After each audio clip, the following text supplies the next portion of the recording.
Pagi itu dimulai seperti pagi-pagi biasanya. Alarm berbunyi pukul 6, suara berisik yang mengganggu mimpi indah yang belum selesai. Tangan meraih ponsel dengan malas, mematikan alarm, lalu berbaring sejenak sambil menatap langit-langit kamar yang putih bersih. 5 menit lagi, pikir dalam hati. Hanya 5 menit, tapi 5 menit berubah menjadi 10, dan 10 menjadi 15. Akhirnya terpaksa bangun dengan tergesa-gesa, mandi air hangat yang terlalu singkat, sarapan roti panggang dengan kopi pahit yang terasa membakar tenggorokan. Tidak ada yang istimewa, tidak ada yang berbeda. Hidup mengalir seperti air yang mengikuti alur sungai yang sama setiap harinya. Di cermin, wajah yang menatap balik terlihat lelah, kantung mata yang menghitam, kerutan-kerutan halus yang mulai muncul di sudut mata, senyum yang terasa dipaksakan. Kapan terakhir kali benar-benar tersenyum? Kapan terakhir kali merasa hidup ini benar-benar hidup?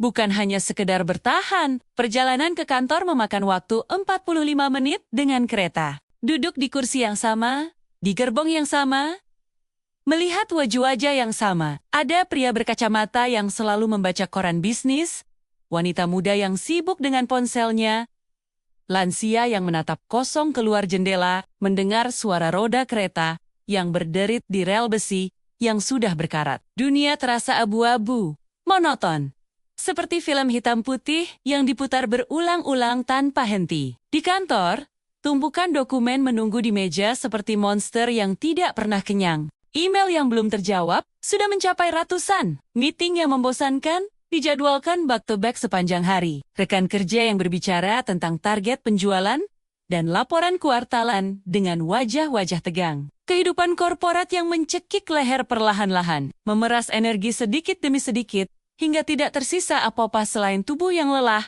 dan jiwa yang kosong. Kopi demi kopi diminum untuk tetap terjaga, mata menatap layar komputer sampai terasa perih dan kering. Rapat demi rapat dihadiri sambil berpura-pura mendengarkan. Padahal, pikiran melayang entah kemana. Ini bukan hidup yang pernah dibayangkan saat masih muda dulu. Dulu ada mimpi-mimpi besar, ada passion yang membara, ada semangat yang tidak pernah padam.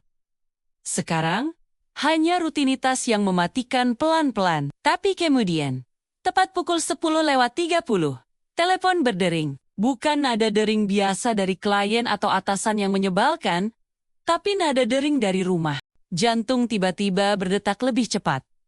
Ada firasat aneh yang merayap di punggung seperti laba-laba berbisa. Ada sesuatu yang tidak beres. Tangan gemetar saat mengangkat telepon itu, napas tercekat di tenggorokan. Suara di seberang sana terdengar panik, terputus-putus, penuh air mata dan ketakutan. Kata-kata yang keluar seperti pisau yang menusuk langsung ke jantung, kecelakaan, rumah sakit, kondisi kritis, banyak darah. Sekarang dunia tiba-tiba berhenti berputar. Semua suara di sekitar menghilang, menjadi dengung yang samar dan jauh. Rekan kerja yang sedang berbicara di sebelah menjadi bisu. Komputer yang menyala menjadi gelap.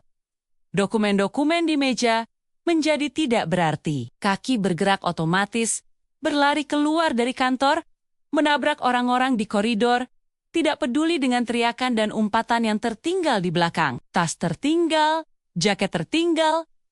Tidak ada yang penting lagi selain sampai ke rumah sakit secepat mungkin. Taksi melaju dengan kecepatan gila menembus kemacetan kota yang padat. Supir taksi bertanya ada apa? Tapi tidak ada jawaban yang bisa keluar dari mulut yang terasa kaku. Setiap detik terasa seperti jam, setiap lampu merah terasa seperti siksaan abadi yang tidak berkesudahan. Pikiran berputar liar, mengingat semua momen yang terlewatkan, semua kata-kata yang tidak terucap, semua waktu yang terbuang untuk hal-hal yang tidak berarti. Mengapa tidak pernah mengatakan hal-hal yang seharusnya dikatakan? Mengapa selalu menunda untuk memeluk lebih erat?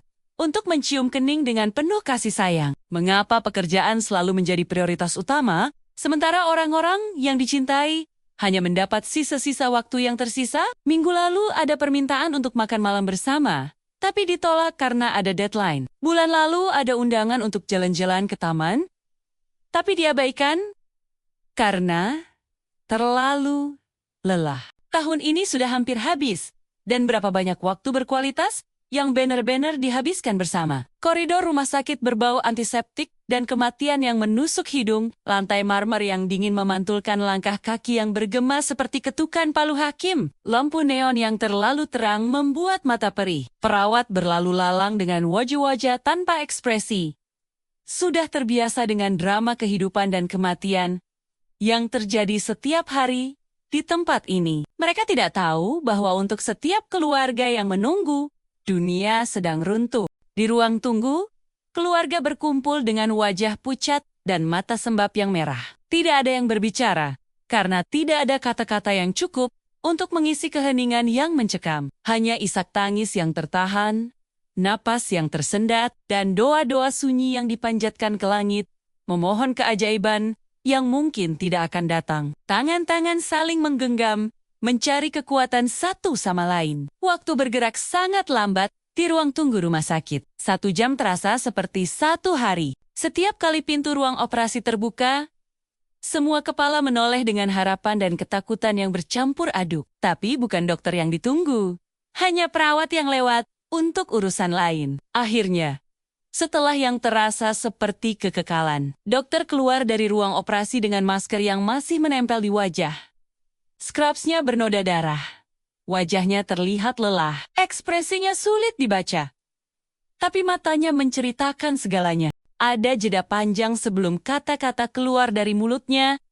Jeda yang terasa seperti jurang yang memisahkan antara kehidupan dan kehancuran total. Kemudian kata-kata itu keluar, perlahan tapi pasti, stabil. Operasi berhasil. Selamat. Butuh waktu untuk pemulihan yang panjang, mungkin berbulan-bulan, tapi akan baik-baik saja. Dunia tiba-tiba berwarna kembali. Udara mengalir masuk ke paru-paru yang terasa tercekik selama berjam-jam. Lutut lemas dan hampir jatuh ke lantai yang dingin. Air mata mengalir tanpa terbendung.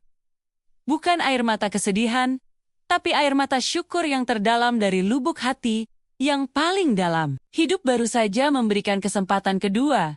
Kesempatan langka untuk memperbaiki semua kesalahan. Kesempatan emas untuk hidup dengan cara yang berbeda, dengan prioritas yang berbeda. Malam itu, duduk di samping tempat tidur rumah sakit yang sempit, memegang tangan yang terasa dingin, tapi masih bernapas, masih hidup. Mesin-mesin medis berbunyi dengan ritme yang menenangkan, janji-janji baru dibuat dalam hati. Tidak akan pernah lagi menganggap hari ini sebagai hari yang biasa saja. Tidak akan pernah lagi menunda untuk mengatakan, aku sayang kamu, atau aku bangga padamu. Tidak akan pernah lagi membiarkan pekerjaan mencuri waktu yang seharusnya untuk keluarga, untuk orang-orang yang benar-benar penting. Karena hidup memang berubah dalam sekejap. 1 panggilan telepon, 1 detik, 1 momen yang tidak terduga, dan segalanya tidak akan pernah sama lagi. Pertanyaannya bukan apakah hidup akan berubah, karena perubahan adalah satu-satunya kepastian.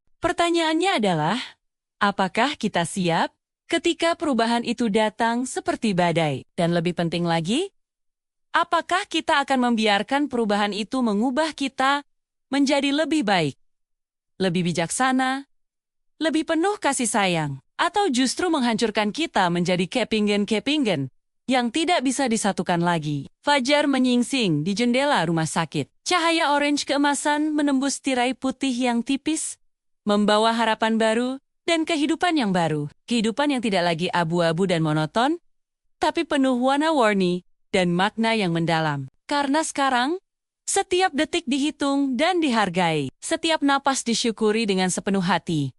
Dan setiap momen bersama menjadi berharga tak ternilai. Hidup berubah dalam sekejap. Dan kadang-kadang, perubahan yang paling menyakitkan adalah anugerah terbesar yang pernah diterima. Pengingat bahwa hidup ini rapuh, singkat, dan harus dijalani dengan sepenuh hati selagi masih ada waktu.